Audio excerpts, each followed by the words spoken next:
There is one more functionality I'd like to show you, and for that, let's return to Project 3588. As I scroll down, take a look at the prediction histogram on the left. What you see here is a machine learning model that continuously runs in the background of Sysrev. What it does is predict whether or not a given article will be included. The graph is a little distorted right now, but that's because only 2,400 of the 57,000 articles have been reviewed. If I deselect unreviewed articles, a clearer picture emerges. The red bar shows the count of the number of excluded articles and the percent chance that Sysrev predicted they would be included. The green bars are the counts for the included articles. As you can see, the system isn't perfect, but it does allow the possibility of significant time savings if utilized. Users are able to filter articles based on the model's predictions. Say, only show me articles that have a greater than 30% chance of being included. If we reselect the unreviewed articles, we can see that over 20% of the remaining articles have less than a 2% chance of being included. Given the amount of time it takes to review each article, this represents a significant potential time savings.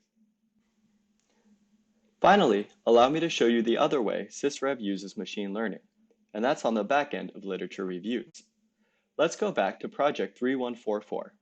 This was a project wherein reviewers were paid 50 cents per article to find genes in text. The goal was to train a natural language processing model to recognize genes in literature. Once the review was done, we did just that. You can see how in greater detail on our blog, quickly shown here. Once we trained the model, we put it to use.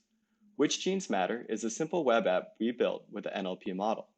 In this app, I can enter any search term, and the app will search through PubMed and find me the genes most associated with that term. Let's see it in action. If I type longevity, it immediately begins to read and analyze PubMed.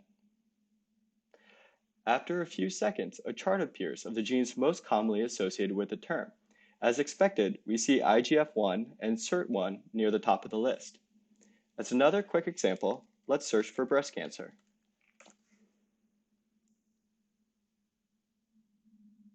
Again, as expected, we see HER2, BRCA1, and BRCA2 near the top of the list.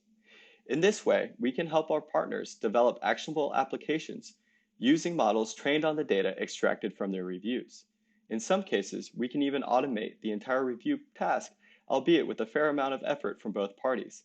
That said, we are always happy and excited to discuss such possibilities.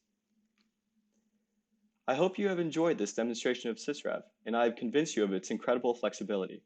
As I said at the beginning, public projects on Sysrev are and always will be free. We hope to support open access and transparency in all facets of research. However, we are happy to support our partners who require confidentiality. Either way, we believe Sysrev can support your research, and thank you for listening.